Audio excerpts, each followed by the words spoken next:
amadas irmãs e irmão, graça e paz. Hoje nós vamos dar sequência ao nosso estudo da carta aos Romanos embaixo da árvore. Quero aproveitar essa sombra aqui. Encontraram uma árvore para mim ficar bem embaixo da sombra, então não tem pressa para terminar o estudo. Mas nós vamos... o nosso texto base hoje é Romanos capítulo 12, e apenas como provocação, Romanos 11, 36 nos diz assim: porque dele, por meio dele e para ele são todas as coisas, a ele pois a glória eternamente. Amém. Pai, te louvamos, bendizemos o teu nome, e agora, Senhor, tua palavra aberta, precisamos da inspiração do teu Santo Espírito, revelação do Senhor, edificação para as nossas vidas, é o que nós pedimos em tua palavra, em nome de Jesus. Amém. O alvo da nossa lição é que a gente possa refletir em alguns princípios bíblicos que são coerentes com a nossa vocação e o nosso chamado. É uma provocação que o apóstolo Paulo faz, logo no primeiro verso, nos dois primeiros versos da carta aos Romanos, no capítulo 12. A nossa vocação, segundo o apóstolo, e é o que o Senhor nos chama mesmo, é para o serviço. Vocação para servir. Aliás, culto, quando a gente fala assim, nós vamos ao culto, vamos prestar culto, né? Essa palavra é serviço. Entendendo, vamos falar um pouquinho mais para frente aqui, nesse sentido, quando nós nos reunimos, os irmãos, a assembleia maior, vamos chamar assim de assembleia maior, né, no domingo, quando todos os irmãos estão reunidos, nós estamos aqui nos fortalecendo, né, nos edificando. É um culto de louvor, de adoração, porque sabemos que tudo como diz aqui, é tudo por meio dele, para ele, todas as coisas, a ele a glória e a honra. E o culto, ele não termina, a gente até fala assim, terminou o culto, e inicia a missão, mas na verdade, isso está tudo interligado. O culto, a missão é um culto a Deus.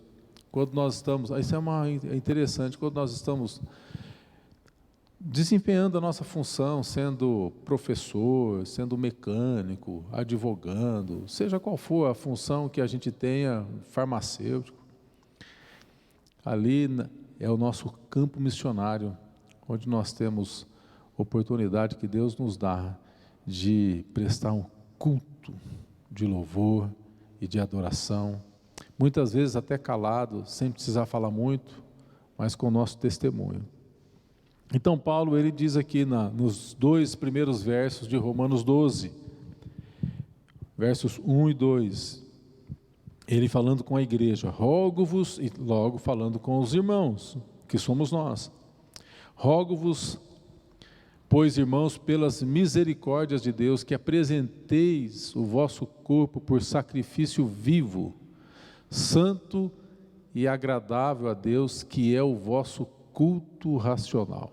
E não vos conformeis com este século, mas transformai-vos pela renovação da vossa mente, para que experimenteis qual seja a boa, agradável e perfeita vontade de Deus. Então, esse texto de hoje ele nos exorta, ou nos convoca, né?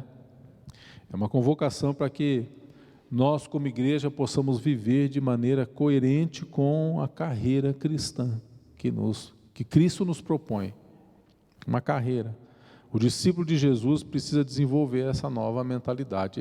É óbvio que é o Espírito Santo que faz isso na gente, é tudo por Ele, é tudo Ele que faz.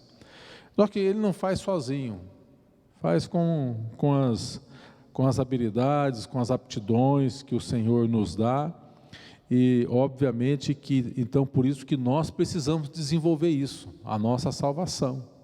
É o Senhor quem trabalha, quem opera em nós, e à medida que o Espírito Santo vai nos constrangendo, vai trabalhando, a gente talvez não percebe,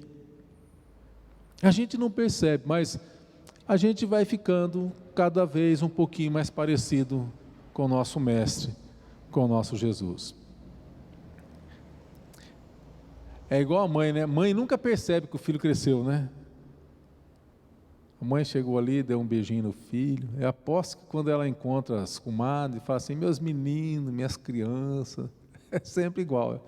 Mas já cresceu, é grandão, né? E assim com a gente também. A gente às vezes não percebe, mas a gente vai crescendo em ações, em palavras. E Paulo usa aqui, ele usa essa conjunção antes de entrar nesse texto. Ele fala assim: portanto, ou em outras versões, pois, não é? Ele está fazendo uma ligação do contexto anterior, que é Romanos 11, 33 a 36, que diz assim, Romanos 11, 33 a 36, diz: ó profundidade da riqueza, tanto da sabedoria como do conhecimento de Deus, quão insondáveis são os seus juízos e quão inescrutáveis os seus caminhos. Quem, pois, conheceu a mente do Senhor? Ou quem foi o seu conselheiro? Ou quem primeiro deu a ele para que lhe venha a ser restituído? Porque dele, por meio dele, para ele, todas as coisas. E aí, então, ele entra no verso, no rogo pelas misericórdias de Deus que apresenteis. Né? Paulo, ele diz aqui, né, por meio de Cristo, né, é pela força e pelo poder de Deus que tudo acontece, que todas as coisas acontecem.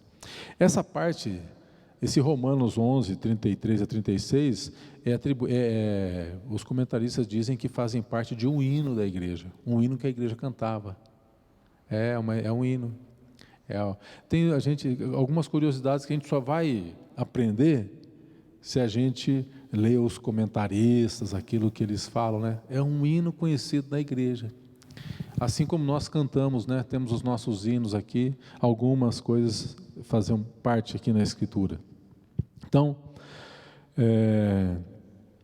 nós vamos considerar um pouquinho hoje essa vocação do chamado de Deus, que requer de nós obediência, né? E nós vamos considerar um pouquinho os elementos que devem existir na vida do discípulo de Jesus, né?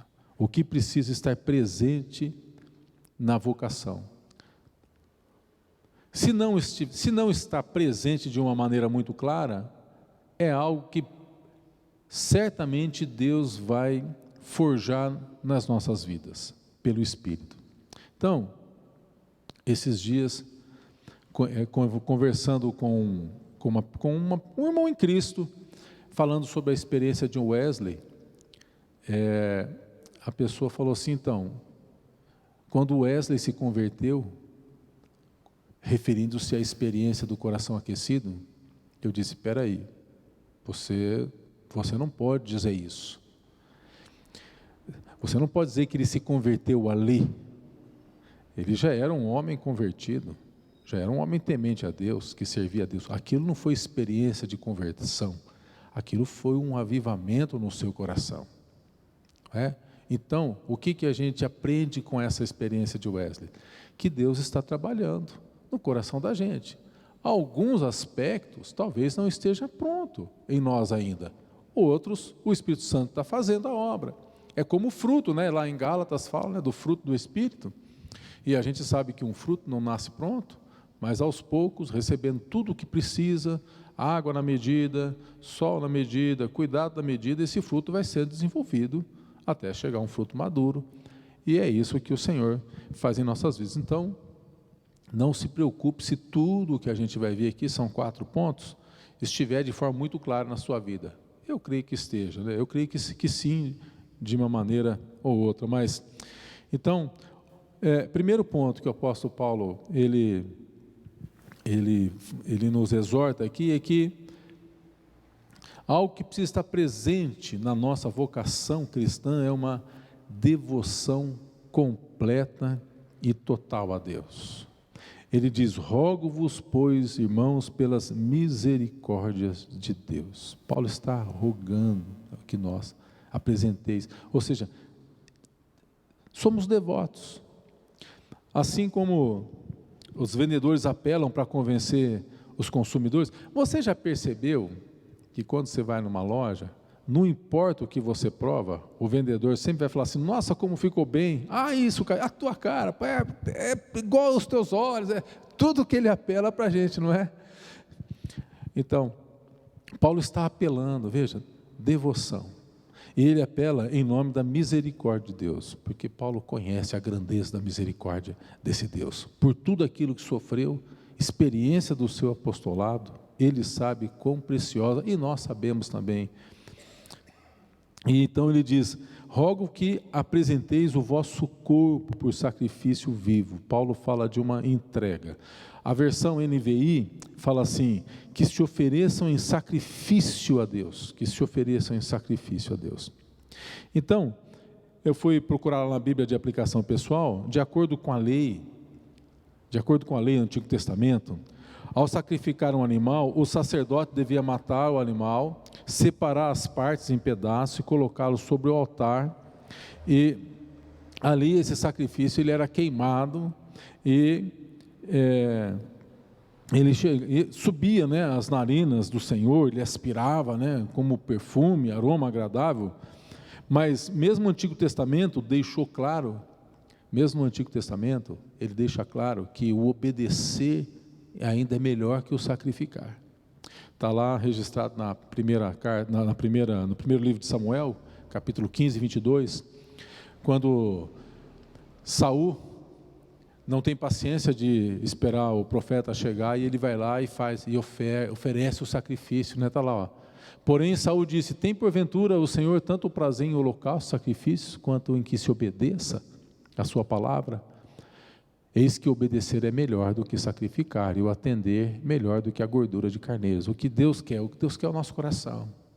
É isso que Deus está procurando. Então Deus deseja que nós nos ofereçamos em sacrifício vivo. Deus não quer sacrifício de animais. Isso significa que devemos deixar de lado os nossos desejos para seguir. É um sacrifício vivo.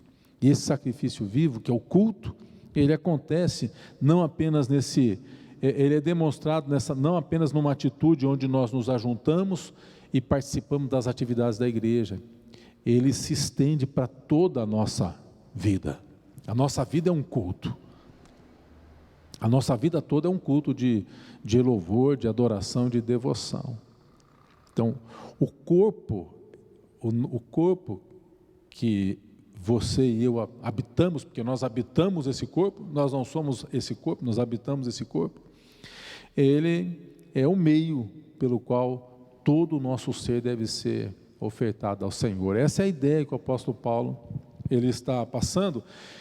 E como naquela época, muitos cristãos eram escravos que viviam de forma, e eles entendiam exatamente essa linguagem que o apóstolo Paulo estava usando, né? Esse corpo do pecado deve ser destruído ou declarado sem poder por reconhecer o senhorio de Jesus. Então, por devoção a Deus, o adorador entrega-se com alegria. E não é um peso, não é um fardo para a gente, é uma alegria ter a oportunidade de poder servir a Deus. Essa alegria nos primeiros momentos da nossa conversão, ou quando da conversão daqueles que tiveram experiência de conversão, ou seu coração aquecido, aqueles que tiveram uma experiência de avivamento, nos seus primeiros anos, isso é muito mais latente na vida da gente. A gente não quer perder uma oportunidade, a gente não quer perder uma chance de falar de Jesus. Até porque parece que a cabeça da gente até dói, a nossa consciência, se nós encontramos uma pessoa e não compartilhamos da graça e da fé com essa pessoa. é uma chance que eu perdi, uma oportunidade, é assim que a gente pensa, uma oportunidade que a gente perde. Então isso fica mais latente no início, né? Depois, com o passar do tempo, ai que chuva boa lá fora agora, ó, com esse calor, né? E depois, com o passar do tempo, a gente vai amadurecendo um pouco mais, porque no início, a gente, pouco conhecimento e muito fogo do Espírito, a chama do Espírito arde, né? E pouco conhecimento, pouca experiência, às vezes a gente até atrapalha. Eu me lembro que na minha conversão, meu irmão, meus pais, meu pai me chamava que eu estava fanático, louco, porque eu queria colocar lá dentro da cabeça deles a experiência que eu tive. Como é que pode? Mas foi tão lindo para mim, foi tão bom, foi tão libertador, foi tão... que eu queria compartilhar aquilo. E esse é um serviço que nós prestamos ao Senhor. E isso fazia com que, assim como aqui hoje nós temos aqui a Praça Rui Barbosa, mas lá em Londrina nós temos a Praça do Calçadão, e ali a gente, jovem é destemido, né? Então ali a gente abordava as pessoas. Ali tinha as ciganas que faziam o trabalho delas lá. Depois que ela ia lá e conversava com a pessoa, a gente ia lá e falava assim, vem cá, deixa eu conversar com você aqui. E a gente ia e a gente queria falar do amor de Jesus com todo aquele fervor, com toda aquela alegria. Às vezes a gente passava uns apertos. Mas é um culto que a gente está prestando ao Senhor. É um trabalho, e é um trabalho santo. Tem recompensa. Então, oi Marta.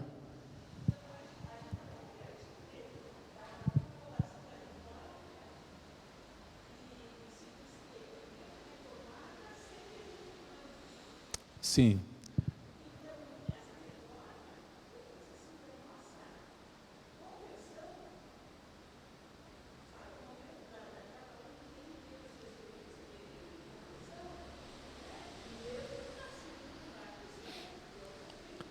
Aham.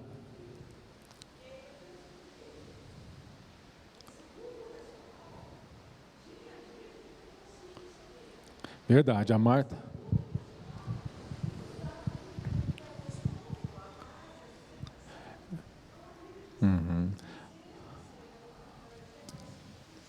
Ok. Vamos falar aqui porque, como está gravando, para quem vai ver posteriormente, né? A Marta está fazendo menção aqui da Reforma Protestante, já que nós estamos próximos dela, né? De que foi um chamado para que a gente desenvolva, para que o crente desenvolva esse culto racional. E foi um momento, um despertar muito grande na vida da igreja, aonde houve assim um envolvimento com a missão, com a conversão, com a palavra. Inclusive, depois disso que veio, até então nós não tínhamos nem a palavra na nossa língua, né? A reforma, pensando na reforma em 1500 e quebradinho ali, você tem que a Bíblia impressa foi em 1700 e quebrado, ainda teve um chão ainda para que a palavra chegasse na nossa língua, não é? Mas houve um despertar grande, um despertar importante com a reforma protestante. E o apóstolo Paulo então ele diz que essa devoção, né, essa entrega em amor, em alegria, né, e é esse culto que nós oferecemos a Deus, esse sacrifício vivo, santo e agradável, né, o sacrifício vivo, santo e agradável. Primeiro, o salvo em primeiro lugar, um culto vivo. Então ele vai dizer que nós é que prestamos esse culto vivo. Deus habita em nós, não é? E o Espírito Santo que transforma o pecador em um adorador. É a obra de Deus, sempre é obra de Deus, sempre vai ser obra de Deus. Nós abrimos a boca e Deus enche a nossa boca. Então, nesse sentido, em segundo lugar, é santo, porque deve haver uma separação exclusiva para Deus nesse culto agradável. Champlin, ele diz o seguinte, sobre os sacrifícios vivo, santo e agradável. Vivo, em oposição ao sacrifício que era abatido mediante a morte, O crente presta o seu serviço em vida, através de uma vida consagrada, por isso que é sacrifício vivo. Nós sacrificamos algumas coisas para prestar esse culto a Deus, inclusive quando estamos dando o testemunho, né? Ele é santo, porque essa era uma das principais características do sacrifício, um novilho de 1 ano, macho, sem defeito. Deus, ele exige perfeição, e é Ele quem vai trabalhar em nós. Deus não aceita qualquer tipo de serviço, a gente precisa servir em perfeição, e aí, você e eu podemos dizer, porque Paulo dizia, não que eu já haja alcançado, mas eu caminho de acordo com a revelação, que o Senhor tem colocado, depositado no meu coração, e é um sacrifício agradável a Deus, faz menção a algo que sobe a Deus como aroma agradável, né? Êxodo 29:18 diz, assim queimarás todo o carneiro sobre o altar, holocausto para o Senhor, aroma agradável, oferta queimada ao Senhor. Então, quando não perdemos a oportunidade, estamos fazendo nosso sacrifício, que é servir a Deus, nós estamos oferecendo algo que é agradável ao Senhor, não é? Em Romanos 14:18 diz, aquele que deste modo serve a Cristo é agradável a Deus e aprovado pelos homens. Champlin comenta que é possível que Paulo talvez tivesse querido dar a entender que os sacrifícios do Antigo Testamento, mesmo quando satisfazem toda a exigência, muitas vezes Deus não era aceito plenamente aos olhos do Senhor. Talvez Paulo tivesse essa ideia, né? O crente precisa agradar a Deus, mas ele agrada a Deus com a sua simplicidade, né? O salmista diz que Deus se alegra daqueles que o temem e colocam a sua esperança no Senhor. O salmista diz, Salmo 147:11, agrada-se o Senhor dos que o temem e dos que esperam na sua misericórdia. Então, só o fato de temermos a Deus, de esperarmos na misericórdia do Senhor, isso já é algo que agrada o Senhor. Deus disse, tem observado o meu servo Jó? Meu servo, homem temente, que se afasta do mal, algo que já agradava a Deus, a oferta dele, a oferta de Cornélio agradava a Deus, era uma oferta, e Cornélio ainda não tinha nem a revelação dessa graça, mas algo que já agradava ao Senhor. Então, quando o apóstolo Paulo, ele fala de nós prestarmos esse culto com entendimento, né? Precisamos comprovar as misericórdias do Senhor nas nossas vidas. Certamente nós temos comprovado, né, nas misericórdias do Senhor. Por isso nós cantamos aquele cântico, a cada manhã as misericórdias se renovam. A cada manhã as misericórdias se renovam. E parece que, eu não sei se com você é assim, parece que quando a gente fala, nossa, hoje eu estou forte, hoje eu estou, né, hoje ninguém pode comigo, é justamente aquele dia que vai acontecer tudo errado no trânsito, que vai acontecer tudo errado, alguém vai falar atravessado com a gente, aquele dia que a gente vai falar assim, meu Deus, justo hoje, né? Que eu achava que eu podia alguma coisa, eu não posso nada, e eu preciso da misericórdia de Deus. Mas uma outra marca que precisa estar presente na vocação cristã, é a nossa nova maneira de viver. Paulo, ele diz, não vos conformeis, versículo 2, Romanos 12:2, não vos conformeis com este século, mas transformai-vos pela renovação da vossa mente, para que experimenteis qual seja a boa, agradável vontade de Deus. E o apóstolo Paulo, ele vai dizer aqui que esses versos aqui sugerem que a nossa experiência com Deus é algo que também proporciona prazer, é um prazer espiritual para a gente. Quando nós não nos conformamos, quando não tomamos a forma do sistema desse mundo, Quando ousamos dizer assim, não é assim, a palavra de Deus não diz assim, a palavra não ensina assim, não é assim que Jesus me ensina. Então, é os valores da nova vida em Cristo. E aí aqui Paulo fala de decisão, é uma decisão que nós precisamos tomar constantemente, ter clareza daquilo que é certo, daquilo que é errado, né? É um padrão que nós não devemos nos amoldar, o padrão e os princípios do mundo, porque nós temos os princípios e os ensinamentos do Senhor Jesus, transformar pela renovação da mente. A palavra, leitura da palavra, meditação da palavra e o Espírito Santo trabalhando em nós. Na Bíblia de aplicação pessoal, nós lemos assim: Deus tem planos bons, agradáveis e perfeitos para seus filhos. Ele quer que nos transformemos em pessoas com mentes renovadas, que vivam para obedecê-lo e para honrá-lo. Aí, por que a gente... É só honra para Deus, só obediência para Deus? Honra e obediência para o Senhor. O Senhor, a palavra de Deus diz que Jesus, ao honrar e obedecer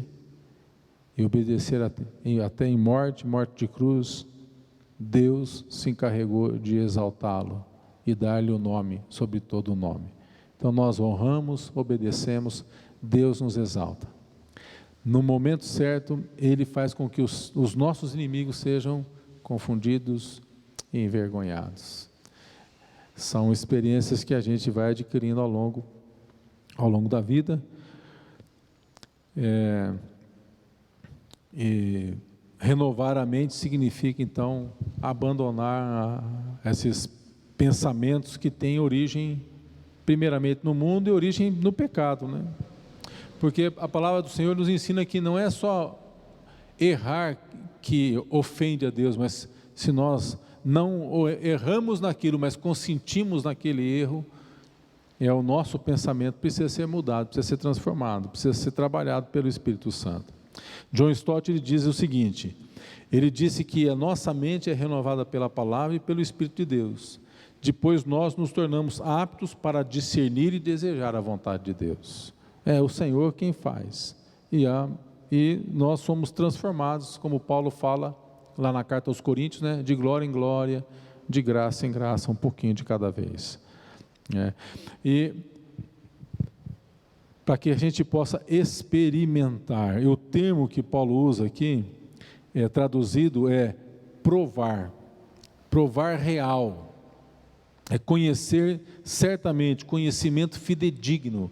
Então, ou seja, Deus quer que a gente não tenha apenas um conhecimento ou uma consciência intelectual de Deus, mas que a gente possa provar Ele, provar de alguma forma, comprovar a sua presença cuidadora, abençoadora em nossas vidas. E a gente sabe que os testemunhos que a gente ouve é isso, né? Deus cuidando, presente, cada detalhe nas nossas vidas, comprovando a graça dEle, experimentando do Senhor. Então veja, Deus não é apenas a consciência intelectual, né? Então, que pela graça do Senhor, através do Espírito Santo, do conhecimento da palavra, e é só colocando a palavra do Senhor em prática, pela fé, ousando pela fé, né, sendo ousado, que a gente vai experimentar o mover de Deus e comprovar o agir dEle. Não, de fato, Deus, igual aquela experiência que o bispo Fernando contou, ele com muita dor, nem sei se era rim que ele estava atacado, uma pessoa chegou para ele lá na igreja, no início do ministério dele, perguntou se ele era uma igreja, se ele orava, porque o sujeito estava com uma dor e era a mesma dor que ele. Ele orou, né? Orou pela pessoa e a pessoa foi embora. Aí passou uns dias, a pessoa voltou e falou: pastor, e ele com a mesma dor, né? Pastor, o senhor acredita que o senhor orou por mim e eu fui curado? E o bispo Fernando falou assim, não acredito. Ele falou, não, você precisa acreditar, porque você precisa acreditar, porque aconteceu comigo. Então, veja, sabe o que é?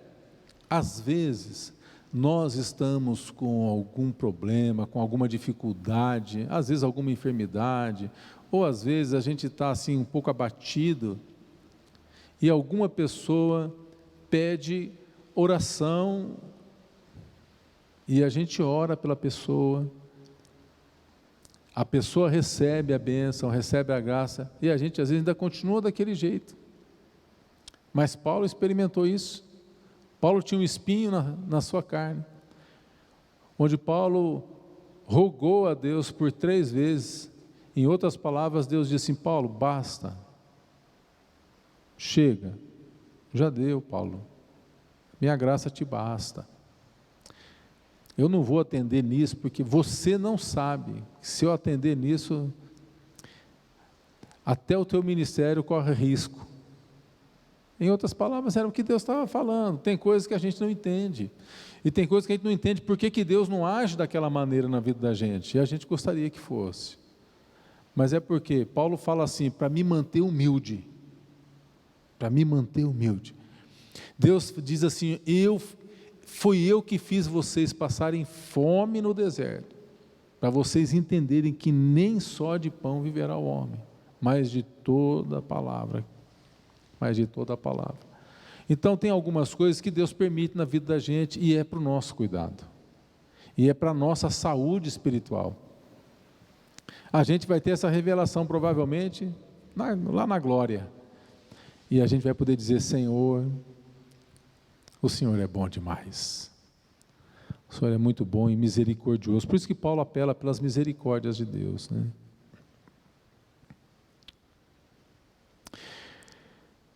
Então veja, nós queremos com certeza comprovar a vontade de Deus, né? Experimentar essa vontade de Deus, que é boa, perfeita e agradável para nós, mas muitas vezes é apenas aquilo que, a nossa necessidade, aquilo que nós precisamos, né? Portanto, pela fé, continuemos seguindo de acordo com a revelação que o Senhor tem nos dado. Então, em primeiro lugar, devoção completa, uma nova maneira de viver, e outra, em penúltimo lugar, precisamos entender que na nossa vocação cristã, Deus, Ele nos qualifica no corpo de Cristo. O apóstolo Paulo, ele usa a figura do corpo humano para ilustrar a igreja. Aqui está presente no capítulo 12, a partir do verso 3, ele vai falar justamente isso, pela graça que me foi dada, cada um de vós, pela fé, cada um foi repartida, porque como num só corpo, a partir do verso 4, como num só corpo tem muitos membros, mas nem todos os membros a mesma função, assim também nós, somos muitos, mas um só corpo e membros uns dos outros, tendo diferentes dons segundo a graça que nos foi dada. Então, nós precisamos entender qual que já que Deus qualifica, qual é a minha função no corpo? Nós temos uma função, não tem ninguém que não tem função. Talvez tenha algumas partes, alguns membros, algumas partes do nosso corpo, que a gente não sabe exatamente a função dela, mas deve ter ali por alguma razão. Mas tudo tem função, a mão tem a sua função, a boca, tudo tem função. E no corpo de Cristo também é assim, para que a igreja caminhe bem, sadia, alimentada, madura, frutificando, cada membro precisa estar exercendo a sua função no corpo de Cristo. E para isso, nós temos o CDV que nos ajuda muito, nos ajuda a despertar a nossa vocação, o dom, né, que o Senhor tem nos dado, e frutificar, porque uma das maneiras, está lá em João, uma das maneiras em que adoramos a Deus é frutificando, é dando fruto, é operando, né, sendo instrumentos na mão do Senhor. Então,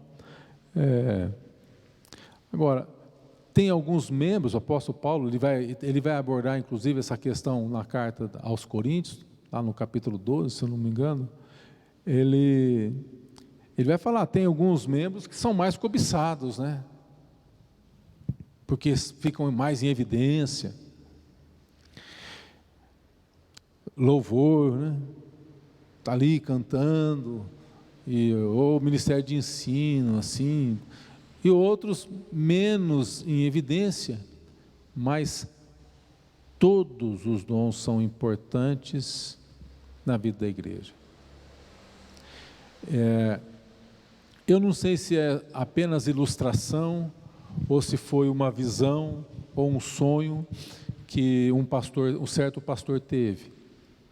Então, mas a visão, ou a ilustração, ou o sonho é mais ou menos assim: esse pastor, ele foi promovido à glória, e na sua igreja, uma igreja grande, uma igreja muito frutífera, e também morreu naquela igreja a zeladora da igreja.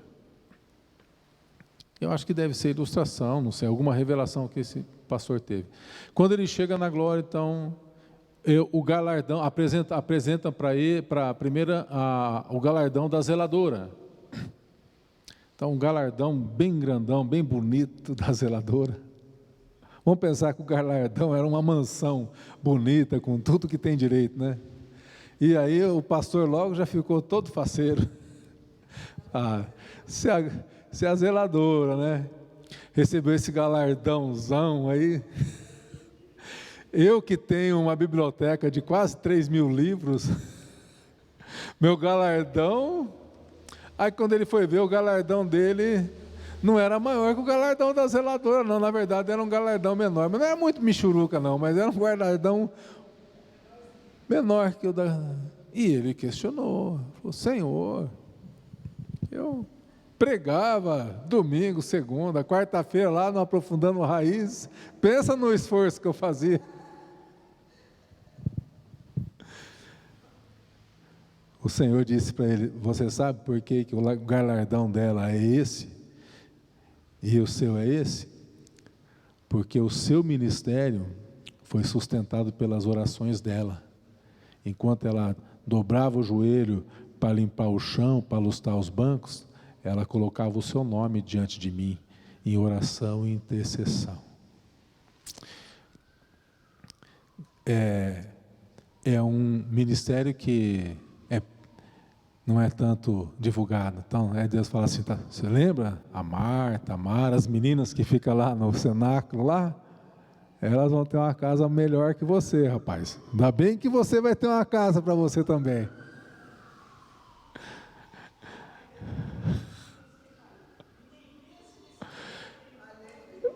É verdade, é verdade. Mas assim, isso é para ilustrar que, às vezes, a gente pensa que porque a gente não tem oratória, porque a gente não canta, porque a gente não faz... eu fico lá na diaconia e você não sabe o quão importante, às vezes, é você estar ali, recebendo com alegria, prestando o teu serviço ao Senhor. Todos temos o mesmo valor e fazemos parte de um mesmo corpo, que é o corpo de Jesus.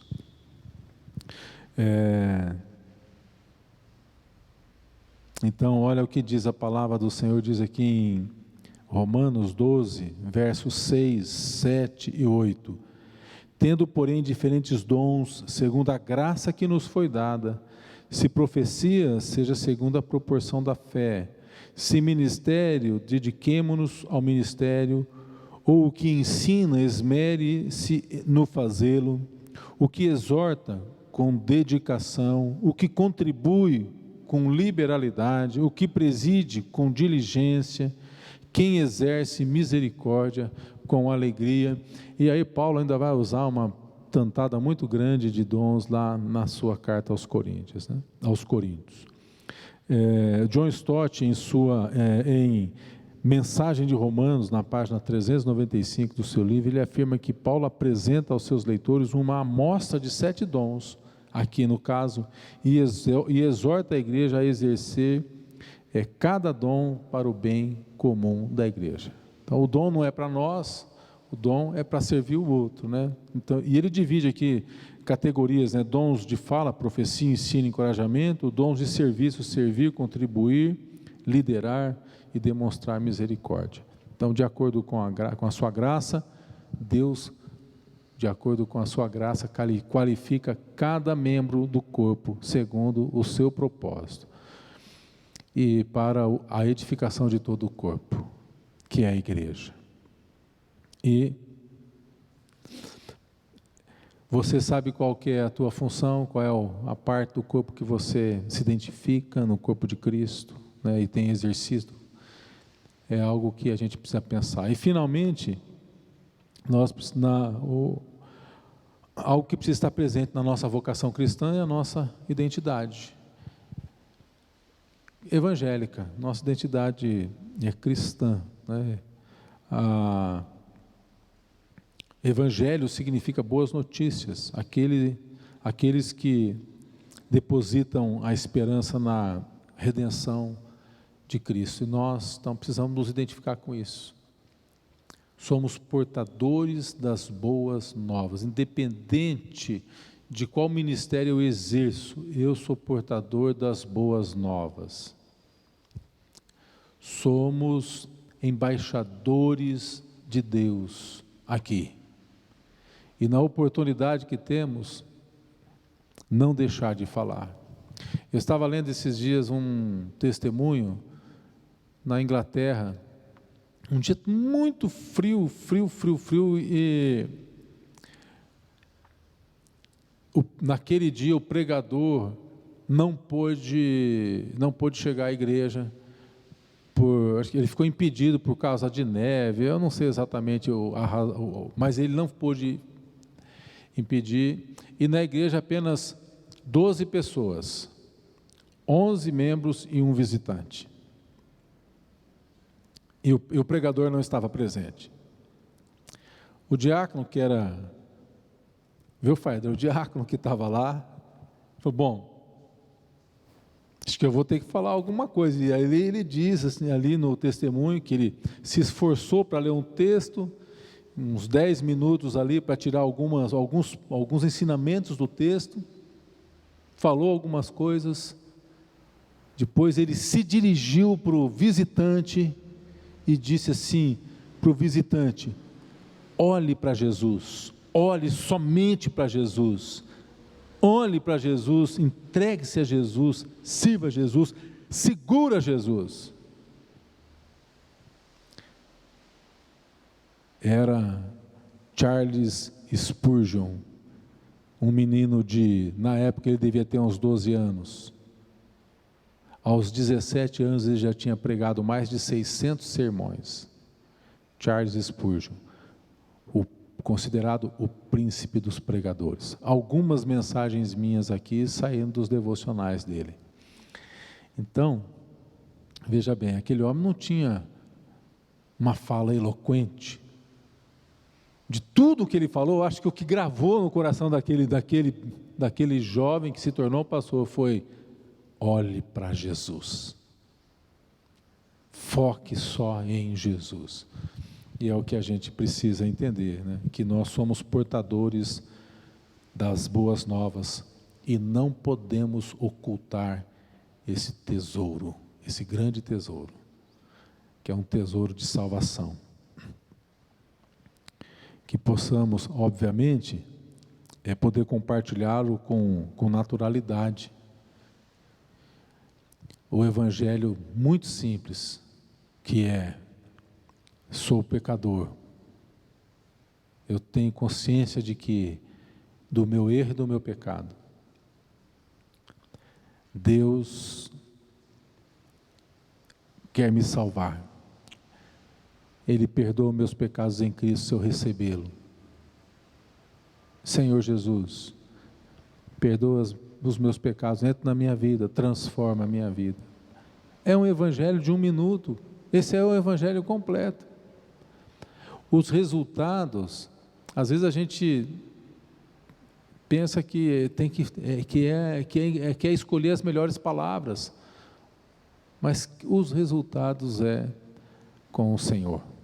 É Ele quem faz com que as coisas aconteçam.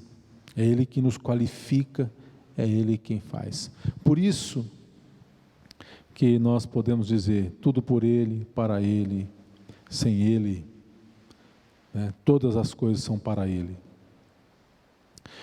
E eu quero terminar a minha leitura, eu quero terminar aqui com a leitura de Romanos 12, de 9 a 21, que fala um pouco da nossa identidade evangélica. Então veja, eu vou ler bem devagar aqui. O amor sem hipocrisia. Identidade evangélica é aquele que detesta o mal, apega-se ao bem, ama cordialmente, tem amor fraternal, dá preferência aos outros, no zelo não é remisso, fervoroso de espírito, serve ao Senhor, regocija-se, alegra-se na esperança, tem paciência na tribulação, na oração, persevera na oração, compartilha as necessidades da igreja, dos santos, pratica a hospitalidade, abençoa aqueles que os perseguem, abençoa e não amaldiçoa, que olha só, hein, a mão de Deus vai pesar sobre a sua vida. A gente não já ouve isso? Não, aqui a gente é perseguido e fala assim, não, nós abençoamos. Alega, fica feliz com quem está feliz, sente a felicidade do outro e celebra a alegria do outro e chora com a tristeza do outro.